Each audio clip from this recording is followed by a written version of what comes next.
This is the Grameen Bank's world headquarters here in Dhaka. Actually, it's the only thing about the entire Grameen global operation that even vaguely resembles a bank. Basically, its founder, Muhammad Yunus, is an American-educated economist who believes that being poor should not be a barrier to being able to take out a loan to buy your way out of poverty. He's also toyed with the idea of not just saving beggars, but also going into politics to try and save the entire nation. Doctor, thank you very much for your time. What do you think, sitting here, doing what you've done for as long as you've done it with the Grameen Bank, the bank for the poor as it's known, watching what's happening in the West at the moment, where we Westerners, we dopey Westerners, are up to our heads, over our necks, in debt. Incredible mortgage crisis in the Western world. Now, it started in America, now it's in Australia, it's in Europe, it's everywhere as a result of what isn't really an attempt to get self-help through a no collateral loan, but greed. I see it this way. You mentioned greed, you mentioned profit maximization, mindless way of following that up, make more money. You don't know what's happening because of that. Going way beyond their means, really. That's exactly. You're a self-destructive system because you are not looking at anything else. It's a single-minded pursuit of maximization of profit. Everything falls wayside. Environment goes off, human issues goes off, and so on. My issue is, I think something went wrong in the design of the whole capitalist system, the way we did it, because we took human being in a way to appear as a money-making machine. So that we developed a concept of business which says profit maximization is the mission of business. So anybody who goes into business is to maximize profit. I said, that's a part of human being. That's not whole of human being. Whole of human being is much bigger than just money-making machine. Whole of human being is a caring human being. He shares life with each other, enjoys being appreciated for something. Many other things. That's why we see charities. That's why I see people go out of the way to help somebody in distress. But that is not brought into the image of a human being that you see in a capitalist system. So if you want to be the other part of human being, step outside. Step outside the capitalist system, be a philanthropist, be a generous, whatever. So how do you describe your system? I'm saying that in order to appreciate the whole human being into the theory, you have to bring in another piece of business. That piece of business is the business to do good to people, not any expectation of money for yourself. Half the world's population still, as I understand it, live on less than $2 a day. Half of that half on less than $1 a day. Obviously, the Grameen Bank and microcredit's doing a fine job, but isn't it really a drop in the ocean compared to the extent of poverty? Do you sometimes feel as though it's a futile task that you've set yourself? No, I don't feel it that way. I mean, the task is big because it's an accumulated task. There we're holding it in our back for a long time. But if you look at the progress, it's very encouraging. Like, for example, poverty is declining in many countries. Bangladesh is declining very steadily. We are one nation who is just on the track to achieve the Millennium Development Goal to reduce poverty by half by 2015. In 2006, our figure is 64% of the Grameen Bank borrowers who have been with Grameen Bank for 5 years or more have gone out of poverty. So every day, every week, more and more families are getting out of poverty. So our goal is, the way we set it for ourselves, is to have 100% of the families of Grameen Bank get out of poverty, 100% by 2015, while the world is trying to make it 50%.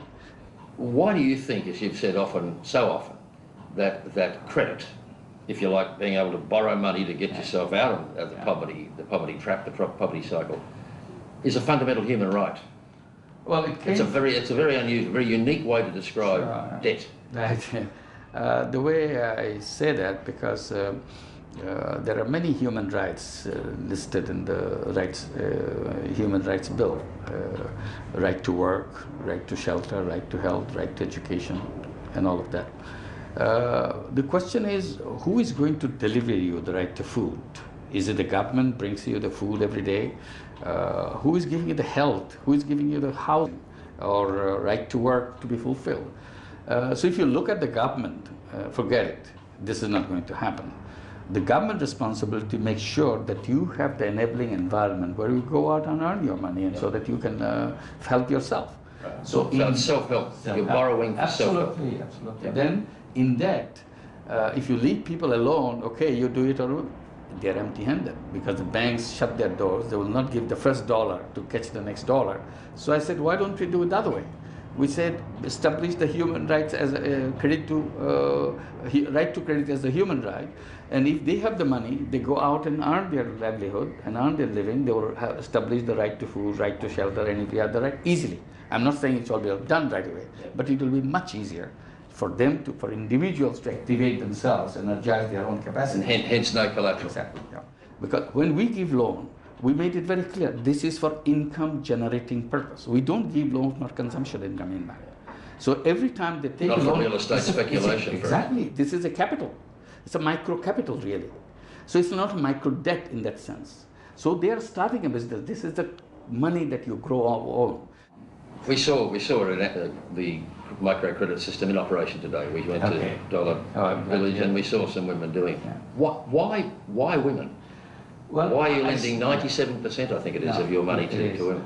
I started out with a big criticism when I was back 31 years back, struggling with the banking system to take some money to give it to the poor people.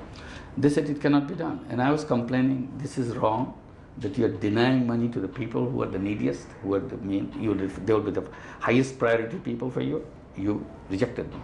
Then you are rejecting women, every single class, whether rich, poor, doesn't matter. If it's a woman, she doesn't get it. Your system is tilted. When a woman wants a loan, you say, bring your husband along. When a man comes, you never talk about his wife. What is this? So not even 1% of the borrowers of other banks happen to be women. But nobody, no journalist ever asked them, why so many men? Yeah, right. So that's also a strange system. Are you eventually so saying... I wanted to make 50% in my program are women. Yeah. And it was a big task for us because women themselves didn't believe in it. Way beyond 50. Yeah. So it's a 50-50. So it took us 6 years to get to that level, 50-50. Then we saw money going to the family through women brought so much more benefit to the family. Yeah. So we changed the policy. We said, let's focus on women. So you're saying basically women are better at handling money than men? It's not money part of it. When I say it's the impact in the family.